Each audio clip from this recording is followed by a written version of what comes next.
বসন্ত এদিক ওদিক তাকিয়ে ভালো করে সমস্ত কিছু দেখে নিয়ে বলল, কাজটা কিন্তু ঠিক হলো না। আমি আমি কিন্তু আগেই বারণ করেছিলাম ওই বাড়ি থেকে জিনিস নিয়ে আসা, তাও আবার ওই বাড়ির দেওয়ালে ঝুলতে থাকা ওই কাপড়টা। না না, না না, ওটা না আনলেই ভালো হতো মনে হয়, কি তাই না? বসন্তের কথা একটু হেসে উঠল হরিহর। তারপর ভালো করে কাপড়টা তার দিকে তুলে ধরে দেখিয়ে বলল, তুই শুধু শুধু চিন্তা করছিস।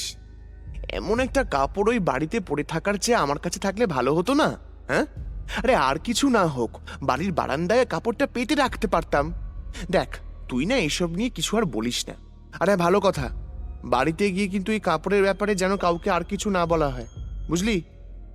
হরিহরের কথায় বসন্ত একবার কি যেন ভাবল।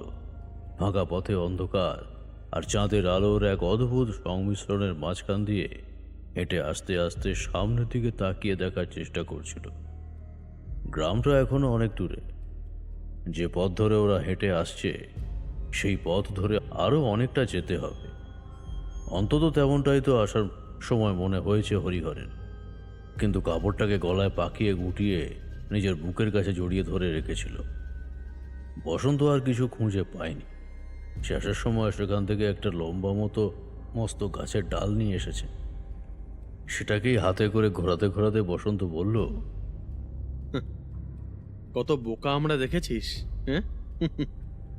বাড়িটার কথা শুনে তাড়াতাড়ি করে চলে গেলাম, আর আর ওখানে গিয়ে আমাদের যদি কোনো বিপদ হতো, কই সে কথা তো একবারও ভাবলাম না। হুম। আরে বিপদের কি আছে? আরে আমাদের গ্রামের শ্মশানে মশানে আমরা কি এর আগে কম ঘুরেছি? কেউ আমাদের খুব সহজে স্পর্শ করতে পারবে না। কথাটা বলে হরিহর তার হাতে ঝুলতে থাকা তাবিজটাকে ভালো করে দেখালো বসন্তকে। বসন্তের হাতেও এই একই তাবিজ রয়েছে। সে আরো কিছু বলতে যাবে, এমন সময় হরিহরের বুকের কাছে জড়িয়ে থাকা কাপড়টার দিকে তার নজর পড়তেই সে চমকে উঠল। এতক্ষণ কাপড়টাকে কালচে বলে মনে হচ্ছিল, এখন যেন মনে হচ্ছে টকটকে লাল। বসন্ত ভালো করে দেখার চেষ্টা করল। সত্যিই তো টকটকে লাল বলেই মনে হচ্ছে। চাঁদের আলোটা এইদিকে বেশি, আর সেই আলোতেই হরিহরের হাতের কাপড়টার দিকে বিস্ফারিত চোখে তাকিয়ে থাকতে থাকতে বসন্ত বলল, কাপড়ের গায়ে ওই লাল দাগগুলো কিসের বলতো হরিহর? হ্যাঁ, একটু আগে তো ওটা ছিল বলে মনে হয় না। বসন্তের কথায় হরিহর নিজেও ভালো করে তাকাল। তাই তো, কালো কাপড়ের গায়ে কেমন যেন লাল লাল খোঁচা খোঁচা দাগ মতো রয়েছে। কিন্তু তার চেয়েও বড় আশ্চর্যের জিনিসটা ছিল তাদের ঠিক পিছনে। বসন্তের চোখ প্রথমে সেদিকে যেতেই সে আতঙ্কে চিৎকার করে দুপা পেছনের দিকে ছিটকে গেল। আর সঙ্গে সঙ্গে হরিহর তাকিয়ে দেখতে পেল একটা রক্তের ধারা যেন তাদের পেছনে পেছনে গ্রামের পথ ধরে চুপি চুপি এসেছে এই পর্যন্ত।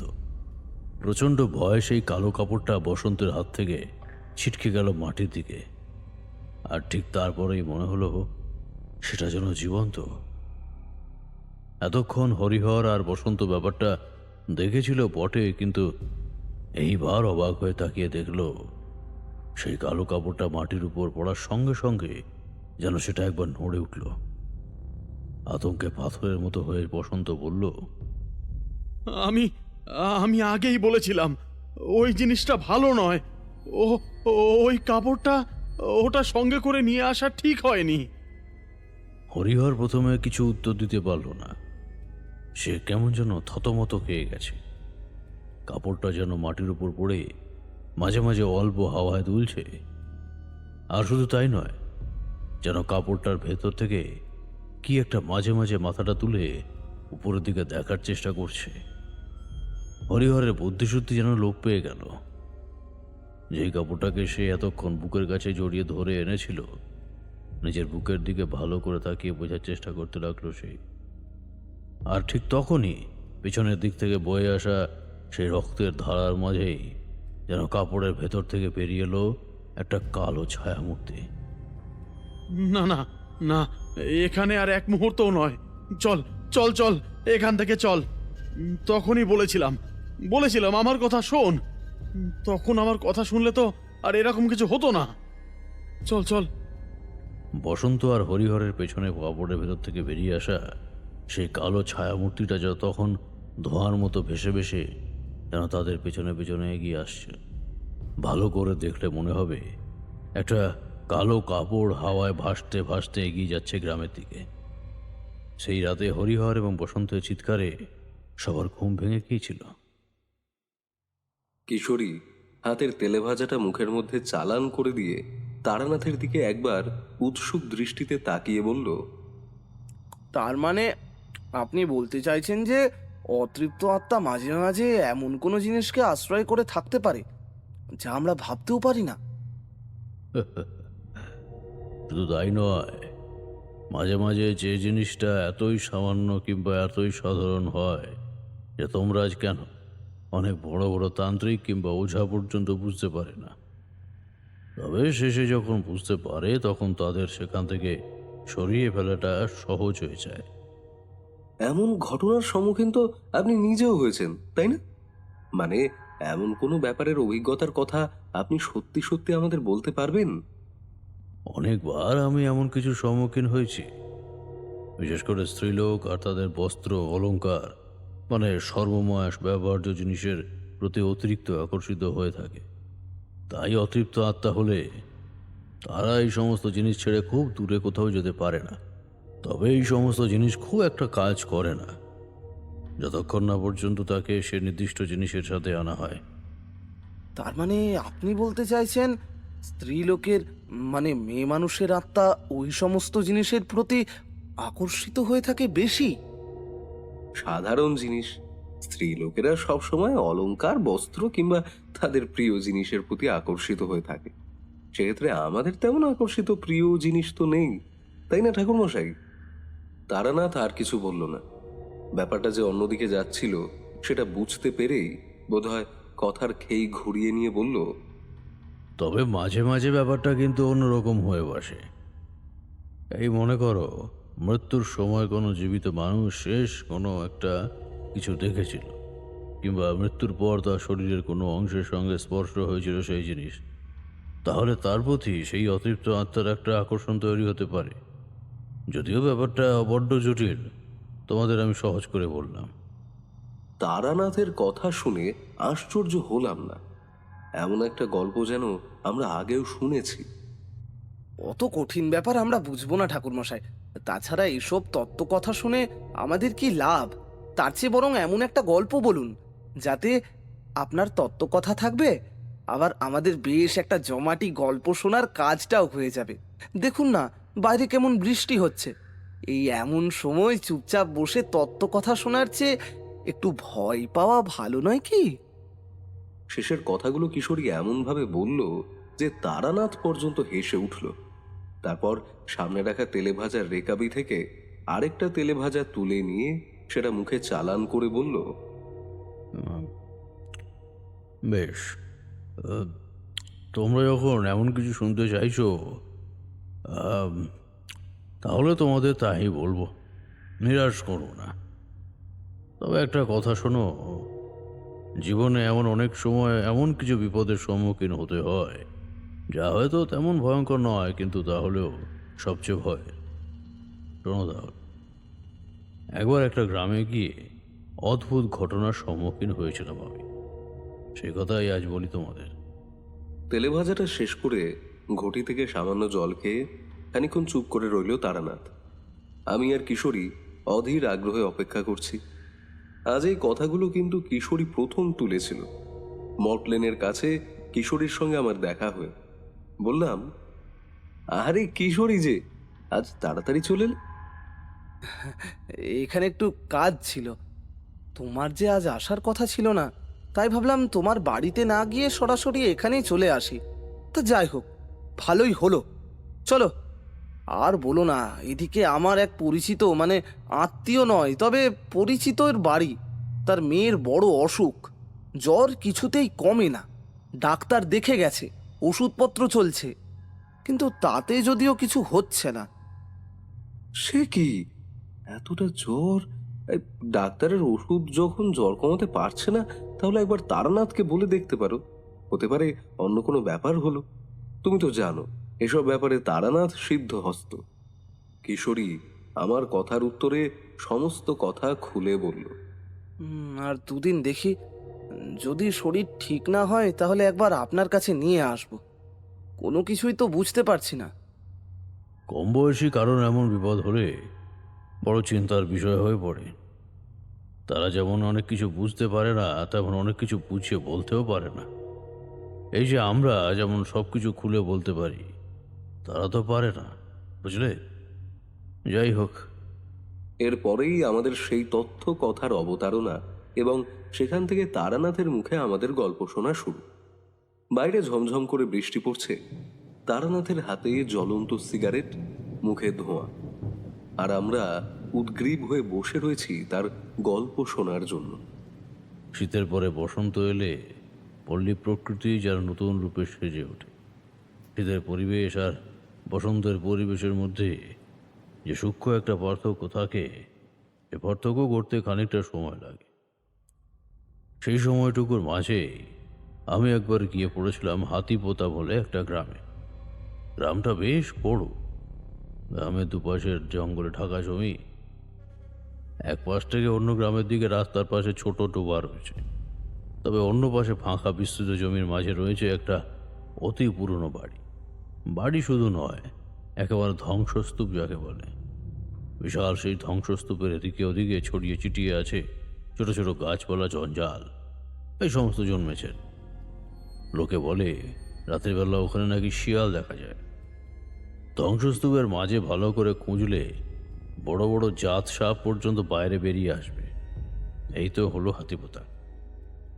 একদিন ঘুরতে ঘুরতে হাতিপোতার শেষ প্রান্তের সীমানায় গিয়ে পৌঁছেছি। মিঠে রোদ এসে গায়ে লাগছে। একটা গাছের তলায় চুপ করে বসে একথা সে কথা ভেবে চলেছি। অনেকদিন বাড়িতে বেরা হয়নি। বাড়িতে ফিরে বাবা মায়ের সঙ্গে সাক্ষাৎ, আরও কত কি চিন্তা মাথায় এলোমেলোভাবে ঘুরে বেরিয়ে আসছে। বোধহয় চোখ দুটো লেগেই এসেছিল। ঠিক এমন সময় একটা ব্যাপার ঘটল। আমি দেখতে পেলাম একটি লোক, পরে তার নাম বলবো, আমার সামনে দিয়ে দৌড়তে দৌড়তে ওই গ্রামের বাইরে, মানে যে পথ ধরে আমি এসেছি সেদিকে যাচ্ছিল। তার সঙ্গে চিৎকার করে এলোমেলোভাবে কি যেন বলছে, বুঝতে পারছি না। তার পেছন পেছন ছুটে যাচ্ছে গ্রামের বেশ কয়েকজন লোক। তারা তাকে শক্ত করে ধরার চেষ্টা করছে, কিন্তু সে বারবার পালিয়ে যাচ্ছে। অবাক আর কৌতূহলী হয়ে আমিও গাছের তলা থেকে উঠে গেলাম। তাড়াতাড়ি গিয়ে যখন লোকটাকে ধরা হলো, ততক্ষণে তার মুখ থেকে গ্যাজলা উঠতে শুরু করেছে। এই দিনের বেলাতে এসে কেমন যেন অদ্ভুত আচরণ করছে আর চিৎকার করে বলছে, আমি যাব না, আমি কোথাও যাব না। ও আমার রক্ত খেতে চায়, ও আমার রক্ত খেতে চায়। তোরা আমায় ধরে নিয়ে যাস না, তোরা আমায় ধরে নিয়ে যাস না। তাকে ধরতে যারা এসেছিল তারা সবাই নিজেদের মধ্যে কথা বলা বলি করছে এবং লোকটাকে শেষ পর্যন্ত দড়ি দিয়ে বেঁধে তারপর বাড়ির দিকে নিয়ে যাচ্ছে। শেষের দিকে একজন লোক মাথা নিচু করে যেন অপরাধীর মতো হেঁটে চলেছিল। দেখে মনে হচ্ছিল সেই বোধহয় বেশি দুঃখ পেয়েছে। আমি তার দিকে এগিয়ে গেলাম, তাকে জিজ্ঞাসা করলাম, কি হয়েছে বলো তো? হঠাৎ করে এমন করছো কেন? পাগল নাকি? ও পাগল হয়েছে ঠিকই ঠাকুর মশাই, কিন্তু কিন্তু হরিহর এমন ছিল না। আপনাকে কি আর বলবো, আপনি আমাদের গ্রামে নতুন, তাই কিছুই জানেন না। আরে জানি না তো কি হয়েছে, কিন্তু ওর নাম বুঝি হরিহর। তা হরিহরে হঠাৎ করে এমন কি হলো? দেখো, আমায় বলতে পারো চাইলে। তাদের সঙ্গে হাঁটতে হাঁটতে আমরা যখন গ্রামের ভেতরে গিয়ে ঢুকেছি, হাতিপোতা গ্রামে হরিহরের বাড়ি খুব বেশি ভেতরে নয়। হরিহরের বাড়িতে যখন তাকে দড়ি দিয়ে প্রায় বেঁধে নিয়ে যাওয়া হলো, তখন দেখতে পেলাম উঠোনের কাছে বসে হাপুস নয়নে কেঁদে চলেছে একটি মেয়ে মানুষ। বুঝতে পারলাম সে হরিহরের স্ত্রী ছাড়া অন্য কেউ হতেই পারে না। আবার কি হলো গো? কতবার করে বলেছিলাম আমার কথা শুনতে, আমার কথা না শুনে এমন কিছু করেছে, তার জন্যে এসব হয়েছে।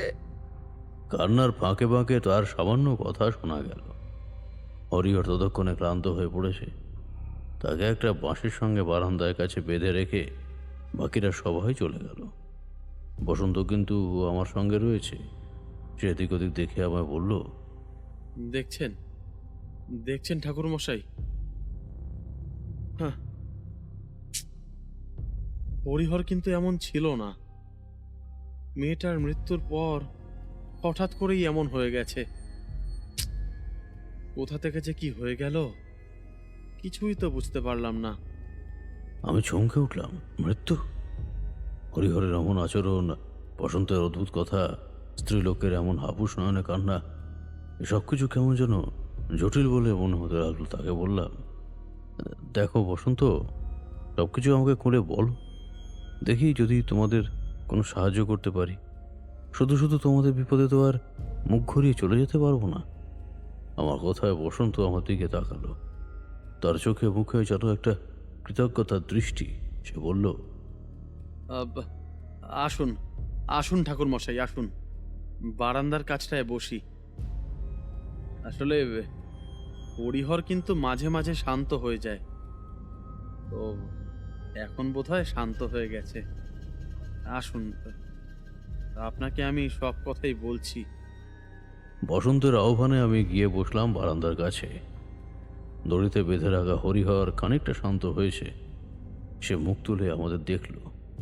তার চোখটা কেমন ছিল ফ্যাকাশে, মুখের এক পাশ থেকে লালা গড়িয়ে পড়ছে, মুখটা অদ্ভুতভাবে হাঁ করা, মাথার চুল এলোমেলো, চোখ চেহারা সবকিছুই কেমন যেন এলোমেলো। মনে হলো যেন ভীষণভাবে বিধ্বস্ত হয়ে পড়েছে হরিহর।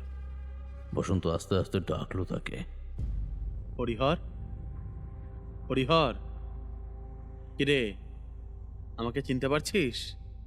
হরিহর যেন চোখ মেলে তাকালো বসন্তের দিকে। তারপর তাকে চিনতে পেরেই মুখে সামান্য হাসি ফুটে উঠল তার। বসন্ত, বসন্ত এসেছিস? বসন্ত, তুই তো জানিস আমি ভুল বলছি না। তুই তো জানিস আমি আমি আমি কিছু করিনি। যা করেছে ওই ওই ওই শয়তানটা করেছে। আমি আমি জানি তো তুই কিছুই করিসনি, কিন্তু কিন্তু সবাই যে তোকে ভয় পাচ্ছে হরিহর। এইটুকু দড়ি বাঁধা থাকলে কিচ্ছু হবে না। এই এই জবাব, হরিহরকে খেতে দাও, খেতে দাও ওকে। হরিহরকে খেতে দেওয়া হলো। শুধু খেতে দেওয়া নয়, তাকে জবাই খাইয়ে দিতে লাগলো নিজের হাতে করে। কিন্তু বেশ বুঝতে পারছিলাম জবা কেমন যেন হরিহরকে ভয় পাচ্ছে। ভয়ে ভয়ে তাকে কোনো রকমে খাইয়ে দিয়ে তাকে বেঁধেই রাখা হলো সেইখানে। বসন্ত আমায় ডেকে একপাশে নিয়ে গেল রান্নাঘরের কাছে। সেখানে হরিহরের স্ত্রী জবা বসে ফুঁপিয়ে ফুঁপিয়ে কেঁদে চলেছে। জবা, এইবারে ঠাকুর মশাই এসেছেন, তুমি তুমি ঠাকুর মশাইকে সবকিছু খুলে বলো তো। যদি ঠাকুর মশাই কিছু করতে পারেন, মানে আমরা তো কিছুই বুঝতে পারছি না। হরিহরের স্ত্রীর নাম জবা। এবার সে মুখ তুলে আমার দিকে তাকালো, কোনো রকমের নমস্কার সেরে নিয়ে বলল, ঠাকুর মশাই, আমার সংসারে যে কার এমন নজর লাগলো কিচ্ছু বুঝতে পারছি না। সব তো ঠিকই ছিল, কিন্তু মাসখানেক আগে থেকে সবকিছু কেমন বদলে গেল। ওই দিন, কোন দিন? সেদিন আকাশে ছিল প্রচন্ড মেঘ, ঝমঝম করে বৃষ্টি পড়ছিল। শীতের সময় তো এমন বৃষ্টি হয় না ঠাকুর মশাই, কিন্তু সেদিন হয়েছিল। গোটা আকাশটা কালো হয়ে গিয়েছিল। বৃষ্টির সঙ্গে মাঝে মাঝে বিদ্যুৎ পর্যন্ত চমকাচ্ছিল। আমি আর আমার মেয়ে ঘরে বসেছিলাম। কুসুমের বয়স ওই 7-8 বছর। বৃষ্টি হলেও ভয় পায়, তাই এসব কিছুর মধ্যে আমি ওকে নিয়ে বসেছিলাম। আমি রান্নাঘরে যাব কিনা ভাবছিলাম, এমন সময় ঘরে এসে ঢুকলো হরিহর। ওকে দেখে কেমন যেন একটু স্বস্তি হলো আমার, কিন্তু তার মুখের দিকে তাকিয়ে দেখতে পেলাম ওর মুখটা যেন কেমন হয়ে আছে, আর চোখ দুটো কেমন ফ্যাকাশে। মুখে কোনো কথা নেই, শক্ত কাঠের মতো মুখ। আমি বললাম, কি গো, কি হয়েছে বলো তো? তুমি অমন ভাবে দাঁড়িয়ে আছো কেন? রান্না করতে যাবি না? যা রান্না করে যা। কুসুম আমার কাছে থাকুক। হরিহরের কথার মধ্যে কি- কি যেন একটা ছিল, তখন আমি বুঝতে পারলাম না, কিন্তু রান্নাঘরে চলে গেল মনটা কেমন যেন বারবার খচখচ করতে লাগলো। এমনিতে কুসুম হরিহরকে খুব ভালোবাসে, ওর সঙ্গে খেলা করে, মাঝে মাঝে চিৎকার চেঁচামেচিও করে, কিন্তু সেদিন রান্নাঘর থেকে ঘরের মধ্যে কোনো শব্দই শুনতে পাচ্ছিলাম না। আমার বারবার কেমন একটা কৌতূহল হচ্ছিল। একটুক্ষণ পরে আর থাকতে না পেরে যখন রান্নাঘর থেকে উঠে এসে ঘরের দরজার কাছে দাঁড়ালাম, তখন দেখতে পেলাম ঘরের ভেতর ঘুটঘুটে অন্ধকার। আর আর হারিকেন ভাঙার ওই যে শব্দটা শুনতে পেয়েছিলে, সেটা সেটা বলো। ও হ্যাঁ ঠাকুরমশাই, একটা কথা বলতে তো ভুলেই গেছি। রান্নাঘর থেকে যখন এদিকে আসছিলাম, তখনই যেন একটা হ্যারিকেনের কাঁচ ভাঙার মতো শব্দ শুনতে পেয়েছিলাম। তখন বুঝতে পারিনি, কিন্তু পরে বুঝতে পেরেছিলাম। ঘরটা অন্ধকার দেখে আমি ডাকলাম, তোমরা সব কোথায় গেলে গো? কথাটা বলার সঙ্গে সঙ্গে মনে হলো যেন ঘরের ভেতর থেকে দুটো সাদা ফ্যাকাশে চোখ আমার দিকে তাকালো। আপনি বিশ্বাস করবেন না ঠাকুরমশাই, আমি হয়তো কোনো কিছু দেখিনি, কিন্তু সত্যি আমার মনে হলো যেন ঘরের মেঝের ওপর বসে সাদা দুটো চোখ আমাকেই দেখে চলেছে।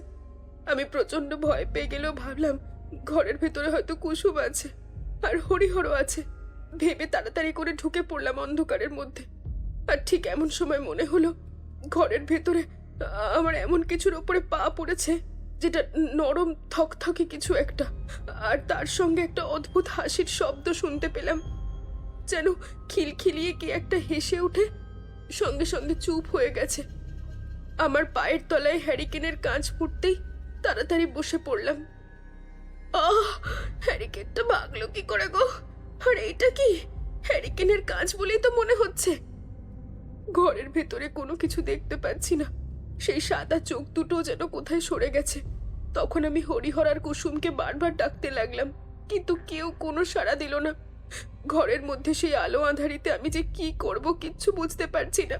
দরজাটাও খোলা, বাইরে থেকে চাঁদের আলো এসে ঘরের ভেতর ঢুকছে।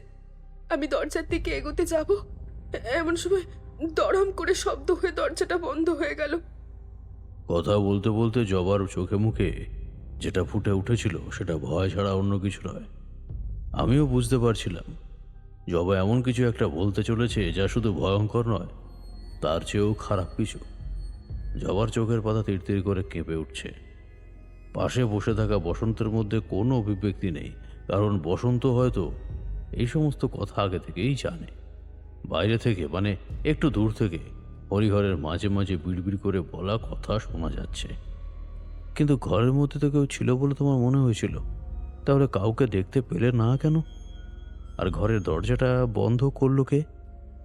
দরজাটা বন্ধ হবার সঙ্গে সঙ্গে বুঝতে পারলাম দরজার সামনে কেউ দাঁড়িয়ে রয়েছে, আর তার মুখ থেকে একটা অদ্ভুত পচা গন্ধ বেরিয়ে আসছে, আর তার সঙ্গে একটা গোঙানির মতো শব্দ তার মুখ থেকে বের হচ্ছে। আমি কাঁপা কাঁপা গলায় বললাম, এই এই দেখো, তোমরা কিন্তু আমাকে একদম ভয় দেখানোর চেষ্টা করবে না। ঘরের ভেতর হ্যারিকেনটা ভেঙে তারপর অন্ধকারে আমাকে ভয় দেখাতে চাইছো কেন? ঠিক তখনই যেন সাদা দুটো চোখ জানলার দিক থেকে আবার ভেসে উঠলো। আর বিশ্বাস করবেন না ঠাকুরমশাই, কিভাবে যেন ঘরের জানালার পাল্লাটা খুলে যাওয়ার সঙ্গে সঙ্গে আমি দেখতে পেলাম একটা কালো ছায়া যেন সেই জানলা দিয়ে ঘর থেকে বাইরে বেরিয়ে যাচ্ছে। শুধু ছায়া নয়, যেন মনে হলো কালো রঙের একটা কাপড়ের মতো কিছু জানলা থেকে বাইরে বেরিয়ে গেল। এই এই জায়গাটাতেই আমার আমার কি যেন একটা বারবার মনে পড়ছে না।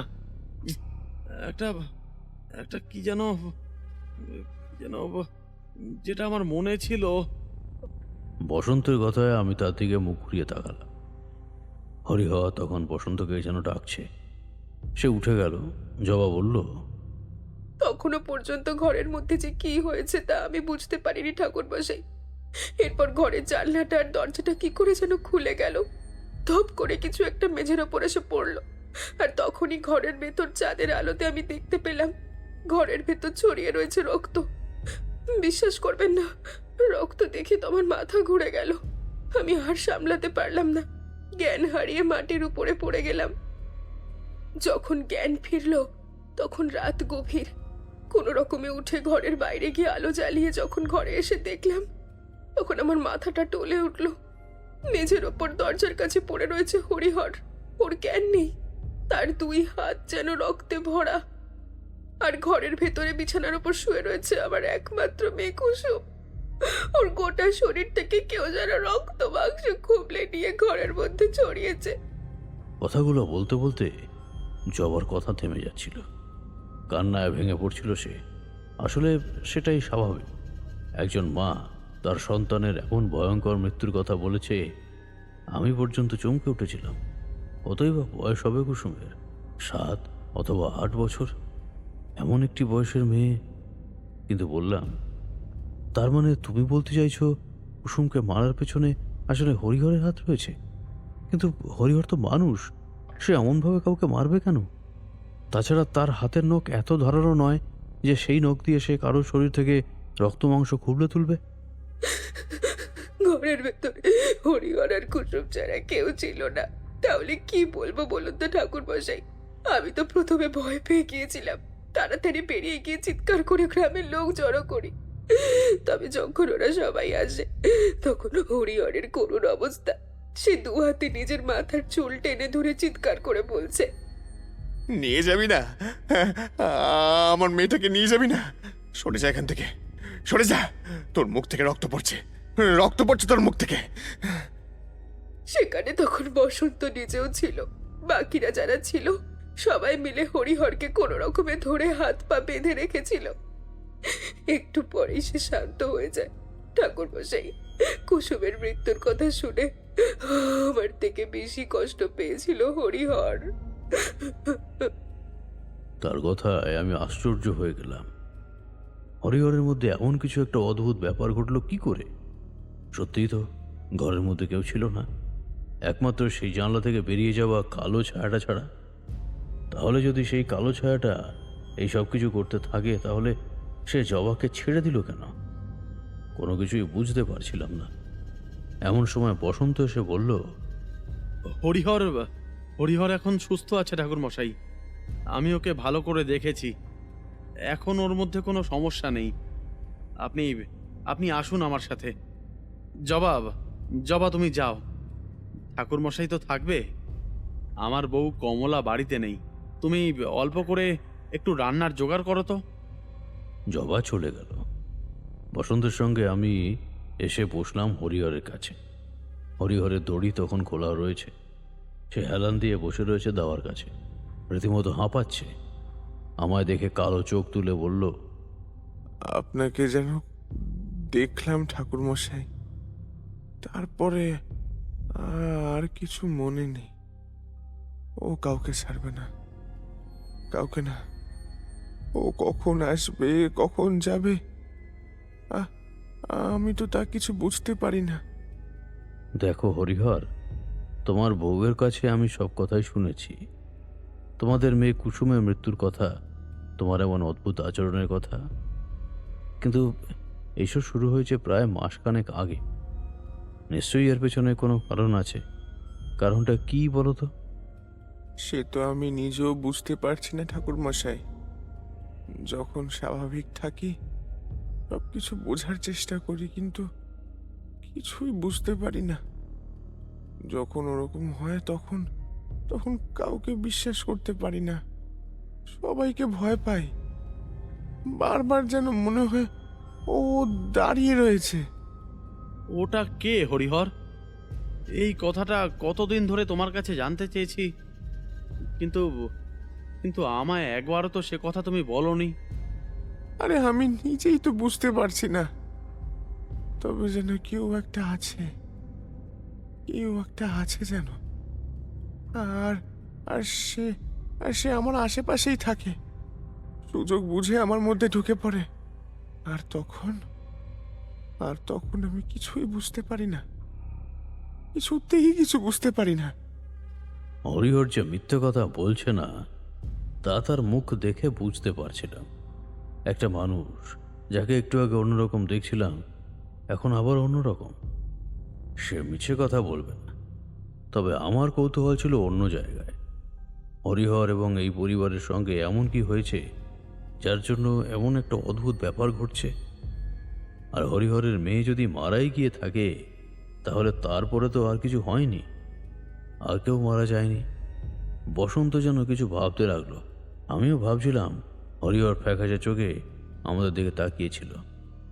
কোথা থেকে যেন সময় কেটে যাচ্ছিল। বেশ কিছুক্ষণ পরে জবা ভাত রেঁধে আমাদের খেতে ডাকলো। হরিহর দাবার কাছে বসে রইল। জবা সেখানে এলো। আমি আর বসন্ত চলে গেলাম ভাত খেতে। এতক্ষণ কথা বলে তারানাথ চুপ করতে আমি আর কিশোরী যেন উদ্গ্রীব হয়ে প্রশ্ন করলাম, আচ্ছা, হরিহরের ঘরের মধ্যে তার মানে খারাপ কিছু একটা এসেছিল, আর যে তার শরীরকে দিয়েই তার মেয়ে কুসুমকে হত্যা করিয়েছে? কিন্তু এমনি এমনি তো আর সেটা আসবে না। তাছাড়া বাড়িতে ঢুকে তো আপনি কিছু অনুভব করতে পারেননি।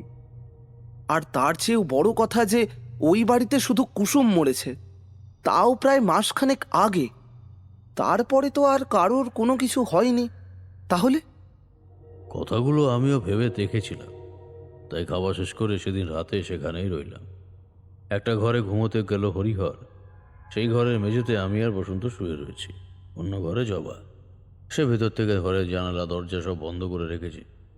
বুঝতে পারছি সেই দিনের ভয়ঙ্কর ব্যাপার তার মনে এক গভীর দাগ কেটে গেছে। বিছানায় শুয়ে থাকতে থাকতেই বসন্ত ডাকলো, হরিহর, বলছি, ব্যাপারটা যে কি হচ্ছে তা কিন্তু বোঝা দরকার। অনেক দিন হয়ে গেল, কিন্তু কিছুই করতে পারছি না। আর তার মধ্যে এমন সব ঘটনা ঘটে যাচ্ছে। বসন্ত, একটা কথা মনে পড়েছে আমার। মনে আছে, আজ থেকে প্রায় মাসখানেক আগে আমরা ডুমুর গাছে গিয়েছিলাম জঙ্গলের মাঝে।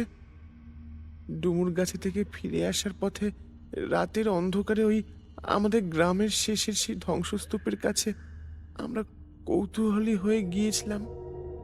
হ্যাঁ, হ্যাঁ, হ্যাঁ, হ্যাঁ, হ্যাঁ, মনে আছে তো। সেখান থেকে আসার সময় তুমি একটা কাপড় নিয়ে এসেছিলে।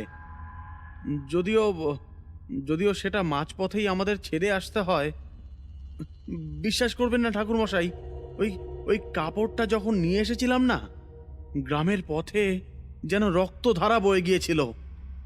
আর আর কাপড়টার মধ্যে কেউ একটা ছিল। হ্যাঁ, আমি আমি কতবার বলেছিলাম হরিহরকে, কিন্তু ও আমার কথা শোনেনি। মাস দুয়েক আগের সেই কাপড়টা নিয়ে সেদিন বাড়িতে আসার পর থেকে কিন্তু আমার জীবনে অদ্ভুত কিছু পরিবর্তন ঘটে। কিরকম পরিবর্তন? আমি আমি ভুল হতেও পারি ঠাকুরমশাই, কিন্তু কেন জানি না আজ ওই দিনটার কথা মনে পড়ে গেল। বসন্ত ঠিক তখনই যেন বিদ্যুৎ চমকের মতো একটা কথা বলে উঠল। আরে আরে জবা তো বলেছিল, যেদিন ওই ঘরের মধ্যে কুসুম মারা যায় সেদিন জানলা থেকে কালো একটা ধোঁয়া কিংবা কিংবা একটা কালো কাপড়ের মতো কিছুকে সে বেরিয়ে যেতে দেখেছিল। আমি বুঝতে পারছিলাম, তাই বসন্তকে চুপ করে থাকতে বলে হরিহরকে বলতে বললাম। হরিহর তখন উঠে বসেছে, আর লণ্ঠনটা টিমটিম করে জ্বলছে। সেই আলোয় হরিহরের ফ্যাকাশে মুখে দুটো চোখ যেন উজ্জ্বল হয়ে উঠেছে। বারবার যেন মনে হতে লাগলো সে আমাদের দিকে নয়, আমাদের ঠিক পিছনে খোলা জানালার দিকে তাকিয়ে কথা বলে চলেছে। ধ্বংসস্তূপের মধ্যে থেকে যেদিন ওই কালো কাপড়টা নিয়ে ফিরে এসেছিলাম, সেদিন পথে তো এমন ব্যাপার ঘটেছিল, সেটা আমি আর বসন্ত দুজনেই জানি। সেখান থেকে দৌড়াতে দৌড়াতেই গ্রামে ফিরে এসেছিলাম। এরপর এরপর বেশ কয়েকদিন কেটে যায়। একদিন রাতের বেলা, সেদিন ঘরে কুসুম আর জবা ছিল না। এখান থেকে 2 গ্রাম দূরে জবা তার বাপের বাড়িতে গিয়েছিল কুসুমকে নিয়ে। রাতের বেলা রান্নাঘর থেকে রান্না সেরে আমি উঠোন দিয়ে এগোতে যাব, এমন সময় দেখি একটা মেয়ে হঠাৎ করে যেন হাঁটতে হাঁটতে ঘরের ভেতরে গিয়ে ঢুকলো। আমি প্রথমে মনে করেছিলাম জবা হয়তো তাড়াতাড়ি ফিরে এসেছে। রান্নাঘর থেকে আমি ডাকলামও, কি গো, এত তাড়াতাড়ি চলে এলে? তুমি যে বললে যে 2 দিন বাপের বাড়িতে থাকবে, তার কি হলো? হ্যাঁ? কিন্তু রান্নাঘর থেকে জবার কোনো আওয়াজ শুনতে পেলাম না। একটু কৌতূহল হতেই আলো হাতে নিয়ে তাড়াতাড়ি ঘরের মধ্যে চলে এলাম। যে ঘরে আমায় আর কুসুমকে জবা দেখতে পেয়েছিল, সেই ঘরের দরজার কাছে এসে দেখি ঘরের ভেতরটা ঘুটঘুট করছে অন্ধকারে। আলোটা নেভানো। পেছনের দিকে এগোতে যাব এমন সময় মনে হলো ঘরের ভেতর থেকে একটা মেয়ে যেন মিহি গলায় একবার হেসে উঠল, তারপর আস্তে আস্তে বলল, আমায় যখন এত দূরে নিয়ে এলে তাহলে মাঝপথে ফেলে এলে কেন? আমি তো কিছুই বুঝতে পারছি না। মেয়েটার গলা আমার চেনা নয়। কেন যেন একটা অদ্ভুত একটা ফ্যাসফ্যাসে গলা। কেমন যেন অদ্ভুত একটা ফ্যাসফ্যাসে গলা। রাতের বেলা আমার ঘরে অন্য একটা মেয়ে ঢুকে পড়েছে। গ্রামের লোকেরা এমন কথা জানতে পারলে যে কি হবে, তাই আমি তাড়াতাড়ি তাকে বললাম, এই কে তুমি বলো তো? হ্যাঁ, ঘরের ভেতরে ঢুকে আলো বন্ধ করে রেখেছো কেন? এক্ষুনি বেরিয়ে যাও বলছি, না হলে আমার সর্বনাশ হবে। আমার বউ যদি জানতে পারে। সেদিন যে বুকের কাছে অমন করে আমায় জড়িয়ে নিয়ে এসেছিলে, তখন তখন বউ জানতে পারেনি বুঝি? মেয়েটা যেন অদ্ভুত ভাবে কথাগুলো বলে চলেছে। আমার আমার কেমন একটা খটকা লাগলো। মেয়েটা কোথায়? মেয়েটার গলা শুনতে পাচ্ছি ঘরের ভেতরে, কিন্তু তাকে দেখতে তো পাচ্ছি না। এবার আমি হারিকেনটা নেব বলে ঘর থেকে যেই বেরিয়ে এসেছি, এমন সময় মনে হলো রান্নাঘরের দিক থেকে একটা কালো ছায়ার মতো অন্ধকারে যেন ঘরের মাটির বরাবর আমার দিকে এগিয়ে আসছে। বিশ্বাস করুন ঠাকুরমশাই, আমি ভয় পেয়ে গেছিলাম। ওটা যে কি সেটাই তো বুঝতে পারছিলাম না। ঘর থেকে বাইরের দিকে বেরিয়ে পালাবার চেষ্টা করতে যাব, এমন সময় কে যেন আমার পাটা শক্ত করে চেপে ধরল। তাকিয়ে দেখি সেই কালো ধোয়া মতো জিনিসটা আমার আমার পায়ের কাছে এসে পড়েছে। আর আর আর সেখান থেকে একটা মস্ত বড় হাতের মতো বেরিয়ে আমার পাটাকে জড়িয়ে ধরেছে। আমার পায়ের ওপর কালো হাতের লম্বা লম্বা সাদা নখ। আমি চিৎকার করতে যেতেই ছিটকে পড়ে গেলাম উঠোনের মধ্যে। ঠিক তখনই দেখতে পেলাম সেই কাপড়টা, যে কাপড়টা আমি ওই ধ্বংসস্তূপের ভেতর থেকে নিয়ে এসেছিলাম। তবে কাপড়টা এখন আর মাটিতে নেই। একটা মেয়ে যেন তার গায়ে কাপড়টা জড়িয়ে দাঁড়িয়ে রয়েছে। আমি আমি আমি থতমত খেয়ে বললাম, দেখো, তুমি তুমি তুমি কে আমি জানি না। ওই ওই ওই কাপড়টা আমি ভুল করে নিয়ে এসেছিলাম। আমি তো ওটা পথে ফেলে এসেছিলাম। ভুল করেই নিয়ে আসিস আর ঠিক করেই নিয়ে আসিস না কেন, ওই কাপড় যখন তোর কাছে এসেছে তখন যে কোনো সময় আমি তোর কাছে আসব। যখন ভীষণ খিদে পাবে তখন তখন আমি তোর কাছে আসব। মনে রাখিস, রক্ত কিন্তু আমার চাই।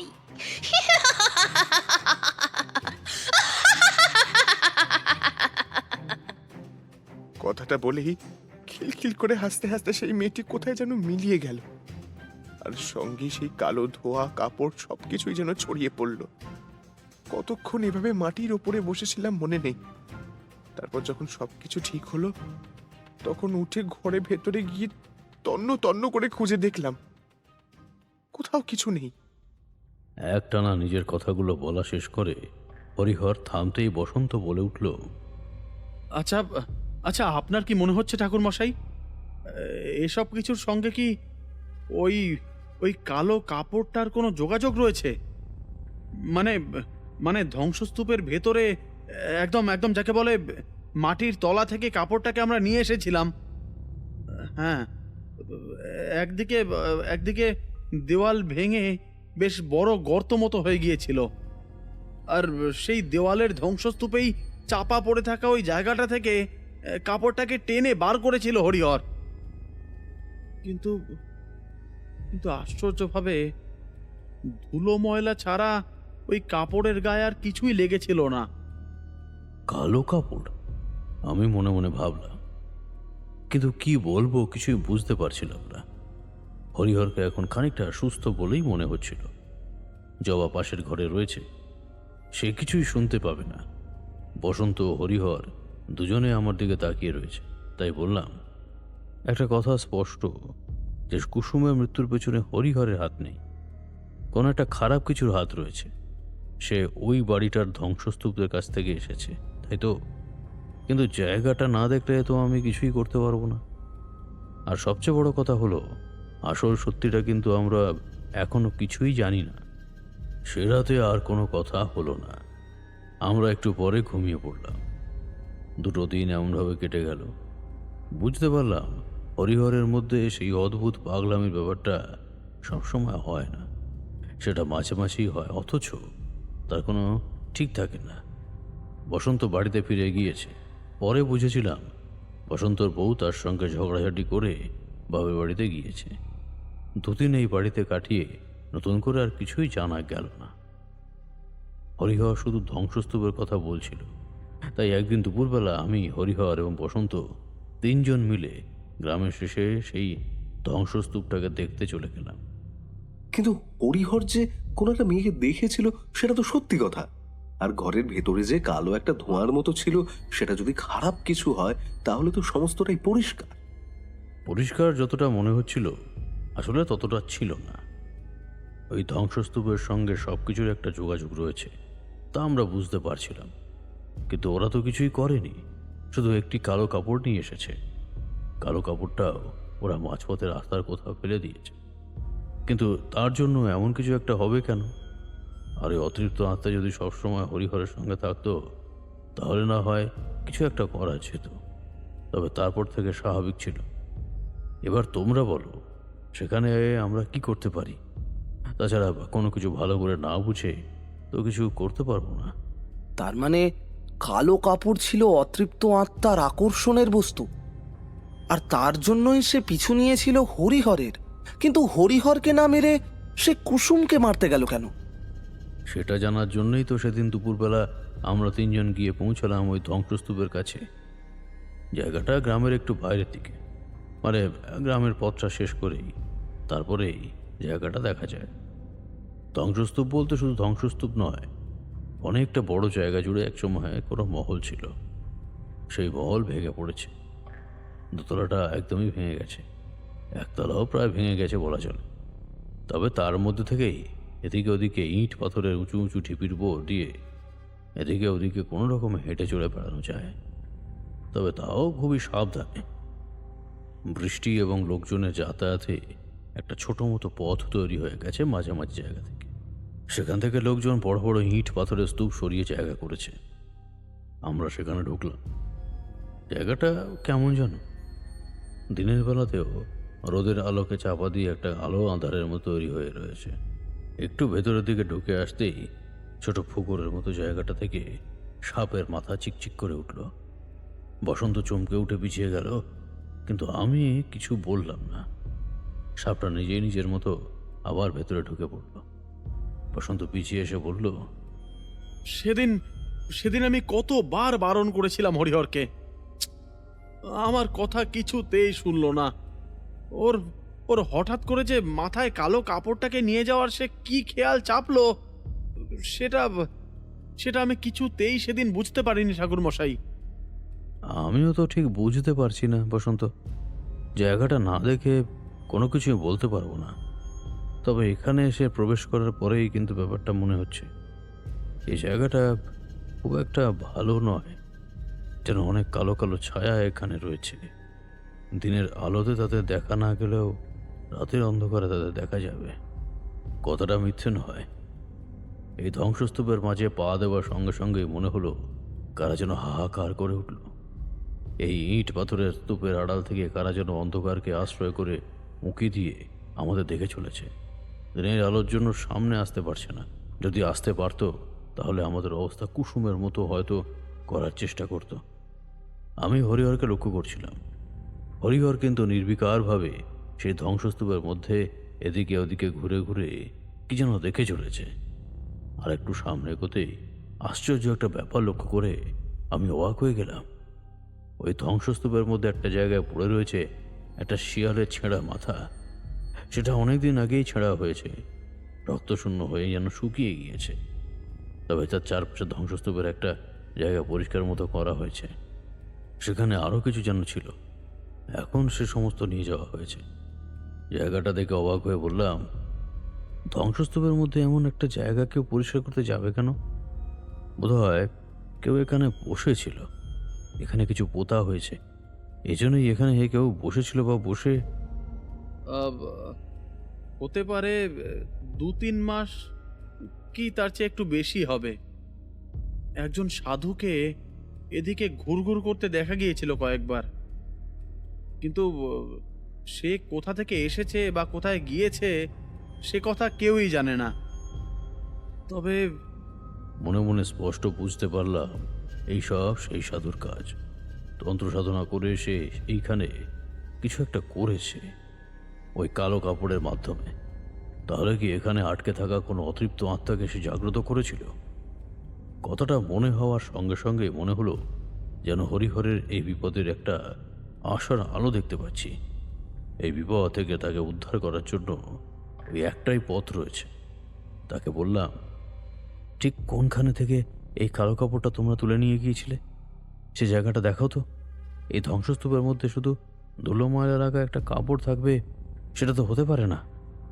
হরিহর আমায় নিয়ে গেল আর একটু পিছনের দিকে এক জায়গায়। এখানে একসময় দেওয়াল ছিল, তার একপাশে ইট আর পাথর ভেঙে পড়েছে। তার জায়গাতেই মাটিতে একটা জায়গা দেখালো সে আমায়। ভালো করে দেখলাম, এখানে এমন কোনো কাপড় থাকতে পারে বলে তো মনে হলো না। যদি কোনো মৃত শরীর জাতীয় কিছু থেকে থাকে তাহলে। কিন্তু এত বছর আগের ধ্বংসস্তূপের মধ্যে এমন একটা কাপড় আসবেই বা কোথা থেকে?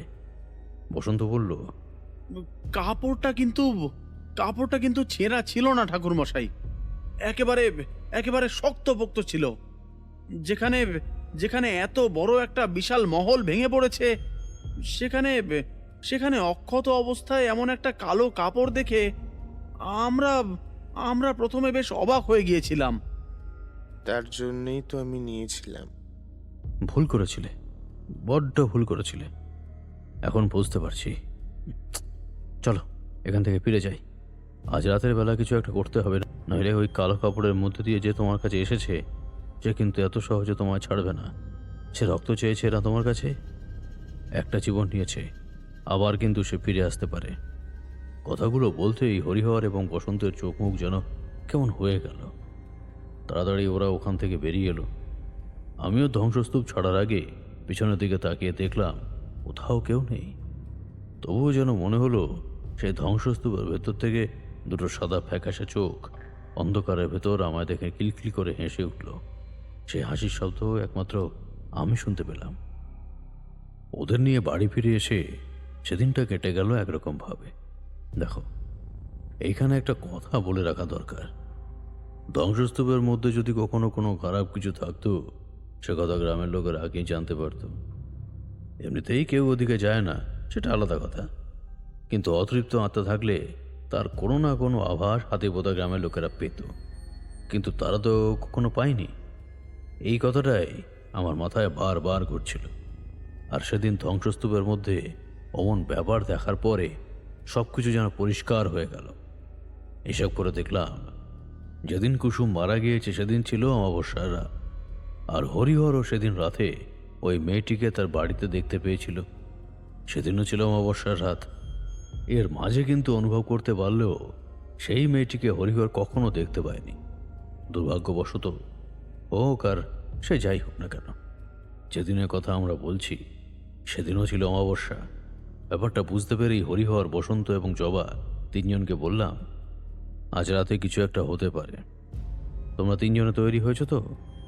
সে আসবে, আর সে একবার এলে কিন্তু রক্ত নিয়ে যাওয়ার চেষ্টা করবে, সেটা জবার হোক কিংবা বসন্তের। এই ঘরে তোমরা সবাই থাকবে, যাতে এখান থেকে হরিহরকে বাইরে কোথাও বেরোতে না হয়, তাহলে কিন্তু তাকে আটকাতে পারবে না। কিন্তু আপনি এটা আটকাতে পারবেন না ঠাকুর মশাই? মানে আমাদের কারোর কোনো ক্ষতি হলো না, অথচ হরিহরকেও আটকানো গেল। দেখো জবা, সত্যি বলতে যতক্ষণ না হরিহরের শরীরে সে প্রবেশ করবে ততক্ষণ পর্যন্ত আমরা কোনো কিছুই করতে পারবো না। আজ রাত হলো তার জন্য উপযুক্ত সময়। আর আজকের রাতে হরিহরের শরীরে একবার প্রবেশ করলে তাকে আমরা সেখানেই শেষ করতে পারবো। অনেক হয়েছে, অনেক হয়েছে, আর নয়। ঠাকুর মশাই যখন আছেন তখন আমাদের আর কোনো চিন্তা নেই।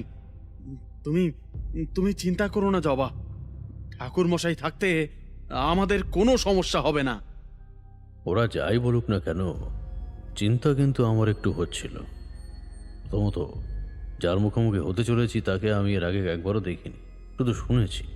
তাছাড়া প্রত্যেকবার এমন কোনো বিপদের আগে আমি অনেক কিছু অনুভব করেছি, কিন্তু এবার আমি কোনো কিছুই যেন অনুভব করতে পারিনি। বারবার মনে হচ্ছিল যদি সত্যি সত্যি আমি কিছু করতে না পারি তাহলে। দেখতে দেখতে একসময় রাত হয়ে গেল। আগের মতো নয়। আজ ঘরে জবা আর তার পাশে বিছানায় হরিহর। নিচে আমি আর বসন্ত শুলাম বলতে সকলে জেগেই রইলাম। তবে সবাইকে এক ঘরে রাখার পেছনে কারণ ছিল অন্য, যাতে চোখের সামনে সবাই থাকতে পারে। ধীরে ধীরে অন্ধকার গভীর হতে লাগলো। ঘরের ভেতরে একটা মাত্র হ্যারিকেন জ্বলছে, তাও আবার দরজার কাছে। বসন্ত আর আমি চুপি চুপি কথা বলছিলাম। বসন্ত তার বউয়ের কথা বলছিল, বাড়ির কথা বলছিল। এসব করতে করতে কতক্ষণ যে সময় কেটে গেল মনে নেই। জানালার দিকে তাকিয়ে বসন্ত চিৎকার করে উঠল, ঠাকুর মশাই, ঠাকুর মশাই, ঘরের জানলা খোলা। জানালা যে খোলা সেটা আমি দেখেছিলাম। আর শুধু তাই নয়, ঠিক যখন জানালাটা আস্তে আস্তে খুলে যায় সে সময় আমি অনুভব করতে পেরেছিলাম সঙ্গে সঙ্গে বসন্তের হাতটা শক্ত করে চেপে ধরে হাতের ইশারায় তাকে বিছানার দিকে দেখতে বললাম। আর বিছানার দিকে তাকাতেই বসন্ত দুটো হাতে নিজের মুখ চেপে ধরল। কখন যেন হরিহরের শরীরটা বিছানা থেকে উঠে বসে পড়েছে। ঘরের মাটির উপরে জ্বলতে থাকা হারিকেনের আলোতে যেন তার মাথাটা সামান্য ঝুলে এসেছে নিচের দিকে। যেন ঘরের মধ্যে একটা অদ্ভুত গন্ধ ছড়িয়ে পড়েছে। আমি আর বসন্ত যেখানে বসে আছি সেখান থেকে হরিহরের বসে থাকার জায়গাটা মাত্র কয়েক হাত দূরে। আমি একবার ডাকলাম, হরিহর, হরিহর। হরিহর আমার ডাকে সাড়া দিল না। বসন্ত কিন্তু আমার পেছনে দাঁড়িয়ে যেন মাঝে মাঝে থরথর করে কেঁপে উঠছে। বিছানার উপর জবা তখনও ঘুমোচ্ছে। ঘরের জানালাটা খোলা। ঘরের দরজার একটা পাল্লা যেন কখন খুলে গেছে। আমি আবার ডাকলাম, কিন্তু হরিহর সাড়া দিল না। তার মুখটা নিচের দিকে ঝুঁকে থাকা অবস্থাতেই একবার যেন আস্তে আস্তে উপরের দিকে উঠতে শুরু করেছে। ঘরের মধ্যে জ্বলতে থাকা সেই হ্যারিকেনটা যেন হঠাৎ করে ভেঙে চৌচির হয়ে গেল প্রচণ্ড শব্দ করে। আমি তৈরি হয়েছিলাম। সঙ্গে সঙ্গে বসন্তকে ধাক্কা দিতেই সে ঘরের একপাশে তৈরি করে রাখা মশালের উপরে একটা দেশলাই কাঠি ঘষে আগুন জ্বালাতেই দপ করে আগুন জ্বলে উঠল। আর তাতেই দেখতে পেলাম হরিহরের দুটো হাত যেন মাটির কাছে নেমে এসেছে। তার পা দুটো অদ্ভুত কায়দায় বেঁকে গিয়ে পিছনের দিকটায় রয়েছে। তার মুখটা সামনের দিকে খুলে এসেছে। চোখ দুটো বীভৎস টকটকে লাল হয়ে গেছে। মুখের ভেতর যেন লাল রঙের জিভটা লক লক করে উঠেছে। আমাদের সামনে যেটা বসে রয়েছে সেটা হরিহর কোনোভাবেই হতে পারে না। ঠিক এই সময় একটা দৃশ্য লক্ষ্য করে আমাদের দুজনের শরীর যেন ঠান্ডা হয়ে গেল। বিছানার উপরে কখন যেন জবা উঠে বসে পড়েছে। জবার বসে থাকার ভঙ্গিটা ভালো নয়। বিছানার উপর থেকে আমার দিকে তাকিয়ে জবা কথা বলল। তার মুখ থেকে বেরিয়ে এলো একটা অচেনা গলা, রক্ত নিয়ে যাব বলেছিলাম না, আবার আমি রক্ত নিতে এসেছি। জবা, জবা, তোমার এমন অবস্থা কি করে হলো? ঠাকুর মশাই, ঠাকুর মশাই, এসব কি হচ্ছে? হরিহরের হরিহরের চোখ মুখের অবস্থা এরকম কেন? আর আর জবার মুখের অবস্থাই বা এমন কেন? এই ঘরে হচ্ছেটা কি? আমিও কেমন যেন চমকে উঠেছিলাম।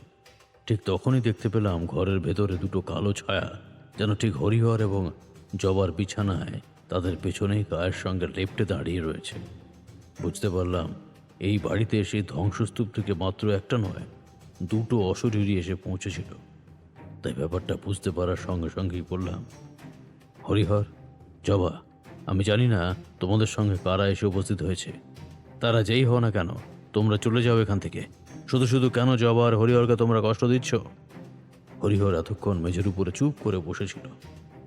এবার সে মুখটা ঘুরিয়ে তাকালো আমাদের দিকে। হঠাৎ করে ঘরের দরজা জানালাগুলো যেন দমাদম শব্দ করে ধাক্কা খেতে লাগলো। হরিহরের মুখ থেকে বেরিয়ে আসা বিভৎস আওয়াজটা বলল, আমাদের তোরা আটকাতে পারবি না। আমাদের আটকাতে এসেছিস, ওই মেয়েটাকে খেয়েছি, এবার এবার আরেকজনকে খাবো। বসন্ত, বসন্ত আয়, আমার কাছে আয় বসন্ত। কথাটা বলতে বলতেই হরিহর যেন ঝাঁপিয়ে পড়তে গেল বসন্তের দিকে। হরিহরের হাতের নখগুলো হঠাৎ করে লম্বা হয়ে গেছে। তার মুখ থেকে বেরিয়ে আসা সেই লাল জিভ আর দাঁতগুলো হিংস্র হয়ে উঠেছে মুহূর্তে।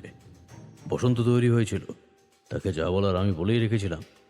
হরিহর ঝাঁপিয়ে সামনের দিকে আসতেই বসন্ত তার হাতের মশালটা তুলে ধরলো একেবারে হরিহরের সামনে। একটা প্রচণ্ড ধাক্কায় যেন ছিটকে গিয়ে হরিহর দেওয়ালের কাছটায় পড়ল। সঙ্গে সঙ্গে দেখতে পেলাম কালো ছায়াটা দেওয়ালের কাছ থেকে এক ঝটকায় সরে এসে ঘরের মাঝখানে দাঁড়িয়েছে। হরিহর যেন জ্ঞান হারিয়ে পড়ে রয়েছে দেওয়ালের কাছে। সেই কালো ছায়াটার দিকে তাকাতেই সাদা ফ্যাকাশে দুটো চোখ দেখতে পেলাম। সে বলল, ওই আগুন তোদের বাঁচাতে পারবে না। এখনো বলছি, বসন্তকে আমায় দিয়ে দে, নইলে এই হাতিপোতা গ্রামে তোদের হাতে যাতে আর কারোর কোনো ক্ষতি না হয় তার জন্য আমি এখানে এসেছি, আর তুই বলছিস বসন্তকে দিয়ে দেবো? জবা তখন যেন হামাগুড়ি দিয়ে বিছানা থেকে নেমে এসেছে। নিজের দিকে বসন্তকে আটকে যাওয়ার সময় জবার মুখটাও যেন সেই মশালের আলোতে স্পষ্টভাবে দেখতে পেলাম। বসন্ত চিৎকার করে উঠল, ঠাকুরমশাই, ঠাকুরমশাই, ঘরের ভেতরে তো দুই বিপদ। ওই ওই অদ্ভুত মূর্তির হাত থেকে আমরা বাঁচবো কি করে ঠাকুরমশাই? আর আর জবা আর হরিহর যে কখন এমন হয়ে গেছে সেটা তো বুঝতেই পারিনি। সত্যি বলতে আমিও ভালো করে তখনও কিছুই বুঝতে পারিনি, কিন্তু হরিহরের শরীর থেকে কালো ছায়াটা বেরিয়ে যাওয়ার সঙ্গে সঙ্গে এটা বুঝতে পেরেছিলাম জবার ভেতরেও কোনো এক অশরীরী শক্তি রয়েছে। তাই জবাকে তার মধ্যে থেকে বের করা দরকার। জবা এবার ছুটে এসেছে। কেউ কিছু বুঝে ওঠার আগে বসন্তের চুলের মুঠি ধরে তাকে হ্যাঁচকা টানে নিয়ে গিয়ে ফেলল ঘরের মেঝের উপরে। আমি কিছু করার আগেই সে বসন্তের গলাটা চেপে ধরে তাতে কামড় বসাতে যাবে। বাধ্য হয়ে মশালটাকে একেবারে জবার মাথার কাছে নিয়ে যেতে হলো। আগুনের তাপ তার কপালে এসে লাগতেই সেও হরিহরের মতো লাফিয়ে ছিটকে গেল, কিন্তু কালো ছায়াটা তার শরীর থেকে বেরিয়ে এলো না। তার বদলে সেই মেইলি গলা আবার বলল, একজনকে আমি নিয়ে যাবই। আজ রক্ত যদি না পাই তাহলে ওকেই নিয়ে যাব। ওর শরীর ভেঙে তারপর রক্ত বের করব। বসন্ত ভয় সরে এসেছিল। মশালটা হাতে তুলে নিয়ে আমি দেখি জানালার কাছে এগিয়ে গিয়েছে জবা। দুটো হাত জানালার গরাদের উপর রেখে ঠকঠক করে জানালার গরাদের উপর মাথা ধুতে রক্ত বেরিয়ে এসেছে। এমন অদ্ভুত ব্যাপার থেকে থমকে গেলাম। মনে মনে তখন আমি মধুসুন্দরী দেবীর নাম জপ করে ছুটেছি। এই ঘরের ভেতরে এসে উপস্থিত হওয়া দুই শক্তির ক্ষমতা আজ অনেকটা। বুঝতে আমার অসুবিধা হয়নি। বসন্তকে তখনই ঘর থেকে বাইরে বেরিয়ে পড়তে বললাম। ঘরের দরজা জানলা বন্ধ করে দিয়ে আমি এইবার প্রথমবারের মতো সেই কালো ছায়া দুটোর দিকে তাকালাম। তোমরা কারা? সত্যি করে বলো, তোমরা কারা? কেন এখানে এসেছো? কালো ছায়া দুটো তখন যেন ঘরের মধ্যে এদিক ওদিক ঘুরে চলেছে। দেওয়াল বেয়ে কালো সেই ছায়াটা যখন উপরের দিকে উঠে যাচ্ছে তখন দেখতে পেলাম একটা কালো কাপড় জবার বিছানায় রাখা রয়েছে। আমি ঝট করে এগিয়ে গেলাম সেই কালো কাপড়ের দিকে। ছায়া দুটো ঝাঁপিয়ে পড়লো সেই কালো কাপড়ের উপর, আর প্রায় সঙ্গে সঙ্গে সেটাকে তুলে নিয়ে যেন হাওয়ার উপরের দিকে উঠে গেল। হরিহরের শরীরটা মাটিতে পড়ে থাকলেও জবার মধ্যে তখনও কিন্তু সেই ছায়া একবার প্রবেশ করছে আর একবার বেরিয়ে যাচ্ছে। এবার জবার দিকে এগিয়ে গেলাম আমি। দেহবন্ধনও করাই ছিল, কিন্তু গোপন একটা মন্ত্র উচ্চারণ করে একটা কাজ করলাম। যে মশালের আগুন আমার কাছে ছিল সেই আগুনটাকে জবার দিকে এগিয়ে নিয়ে গেলাম। জবা দুটো হাত তুলে প্রচণ্ডভাবে দাঁত মুখ খিচিয়ে চিৎকার করলো, সরিয়ে নিয়ে যা বলছি। কি করছিস? কি করছিস এই বাড়িতে? যে আমরা বাইরে যেতে পারছি না, এইভাবে জবাকে বাঁচাতে পারবি না। আমি এক্ষুনি জবাকে শেষ করে ফেলবো। আর একটা কালো ছায়া ছুটে এসে জবার মাথার চুল টেনে তাকে দেওয়ালে বেয়ে উপরের দিকে নিয়ে গেল। জবাও অদ্ভুতভাবে হাসছে, আর তার পেছনে থাকা কালো ছায়াটা সাদা দুটো চোখ আমি দেখতে পাচ্ছি। ঠিক এমন সময় একটা ব্যাপার ঘটল। আমার মনে পড়ে গেল সেই ধ্বংসস্তূপের মধ্যে থাকা সেই জায়গাটা যেখানে কোনো একটা ক্রিয়া হয়েছিল। ওই ক্রিয়ার মাধ্যমে কোনোভাবেই এই অপশক্তিকে কালো কাপড়ের মধ্যে প্রবেশ করিয়েছে ওই সাধু। কথাটা মনে হওয়ার সঙ্গে সঙ্গে দেখতে পেলাম কালো কাপড়টা মাটিতে একপাশে পড়ে রয়েছে। মশালটা তুলে আরও এগিয়ে গেলাম তার দিকে। তারপর মুহূর্তের মধ্যে ওরা কিছু বুঝে ওঠার আগেই ঝাঁপিয়ে পড়ে সেই মশালের আলোটাকে আমি দিয়ে দিলাম সেই কালো কাপড়টার উপর। আর ঠিক সঙ্গে সঙ্গে মনে হলো যেন ঘরের ভেতর প্রচণ্ড একটা ঝড় উঠেছে। জবার শরীরটা ছিটকে গিয়ে পড়লো বিছানার উপর। তার সঙ্গে সঙ্গে সেই কালো ছায়াগুলো যেন ঘরের ভেতরে এদিক ওদিকে দৌড়াতে লাগলো। জানালা দরজা বন্ধ থাকায় তারা বাইরে বেরোতে পারছে না। আমি বাইরে থাকা বসন্তকে বললাম, বসন্ত, কাজটা করেছো তো? হ্যাঁ হ্যাঁ হ্যাঁ হ্যাঁ ঠাকুর মশাই, আপনি আপনি যেমন বলেছিলেন তেমনই করেছি। আপনি ঠিক আছেন তো? কোনো সমস্যা হয়নি তো ঠাকুর মশাই? আমি তখন ঘরের দিকে তাকিয়ে দেখছিলাম হরিহর এবং জবা মাটিতে পড়ে রয়েছে। কালো ছায়াগুলো প্রচণ্ডভাবে ঘুরতে ঘুরতে একসময় যেন আগুনে জ্বলতে জ্বলতে গলে গলে পড়তে লাগলো নিচের দিকে। সেই কাপড়টা দাউ দাউ করে পুড়ে চলেছে। তখন সেই কালো ছায়াদের মধ্যে থেকে মেয়েলি গলাটা বলে উঠল, আমরা আবার আসবো, আমরা আবার আসবো, একেবারে কিন্তু আমরা ফিরে যাব না, মনে রাখিস, মনে রাখিস। যার জন্য তোমরা এখানে এসেছো সেই তো চলে গেল, সেই সাধু তো এখানে নেই, আর ওই কালো কাপড়টাও পুড়ে গেছে। আশা করি হরিহর আর যাতে কোনো ভুল না করে তা আমি দেখব। এখন তোমাদের মুক্ত করে দিচ্ছি। এই কথা বলে জানলা খুলে দিতেই আটকে পড়া সেই কালো ছায়া দুটো জানলা দিয়ে ছিটকে বাইরে বেরিয়ে এলো। আর এরপরই দরজা খুলে আমি বসন্তকে ভেতরে আসতে বললাম। তারানাথ চুপ করতেই আমি বলে উঠলাম, আচ্ছা তারপরে কি হলো? তারপরে আর কি, হরিহর এবং জওয়ার যখন জ্ঞান ফিরে এলো তখন সমস্ত কথা খুলে বললাম। কোনো এক তান্ত্রিক শয়তানি করে ওই লাল কাপড়ের সঙ্গে ওই দুই আত্মাকে বন্দি করে রেখে দিয়েছিল। সেই লাল কাপড় সঙ্গে করে হরিহর নিয়ে এসেছিল। তখনই ওরা তার পিছু নিয়েছিল। তাদের মধ্যে এক ছিল পুরুষ আত্মা আর এক ছিল নারী আত্মা। আমরা ভুল করেছিল। আসলে দুই আত্মা ওই বাড়িতে এসে দুজনকেই ভর করেছিল। জবা সেদিন রাতের যে গল্প বলেছিল তা হয়তো ঠিক, কিন্তু শেষ মুহূর্তে সে জ্ঞান হারিয়ে পড়ার সময় তার মধ্যে প্রবেশ করেছিল নারীর আত্মা। মনে আছে হরিহর বলেছিল পরদিন সকালে যেন ওই জবার হাতের নখের মধ্যে সে রক্ত দেখতে পেয়েছিল। তারপর আর কিছু হয়নি? তারপর আর কিছুই হয়নি। এরপর দুদিন আমরা সেই গ্রামেই ছিলাম। কুসুমের ব্যাপারটা গ্রামের সবাই জানতো। হরিহর জবা আস্তে আস্তে নিজেদের সামলে নেওয়ার চেষ্টা করছিল। বসন্তের সঙ্গে আমি তার বউয়ের গ্রামে গিয়েছিলাম, তাকে আবার ফিরিয়ে এনেছিলাম। সে গ্রামে আরও কয়েকদিন থেকে তারপরে আমি আবার রওনা দিয়েছিলাম অজানার পথে। বুঝলাম গল্প শেষ হয়েছে। একটা সামান্য কালো কাপড়ের জন্য যে এমন কিছু হতে পারে তা আমরা ভাবতে পারিনি। আকাশের অবস্থা ভালো হয়েছিল, তাই আমরা আর দেরি না করে বেরিয়ে এলাম তারানাথ তান্ত্রিকের বাড়ি থেকে।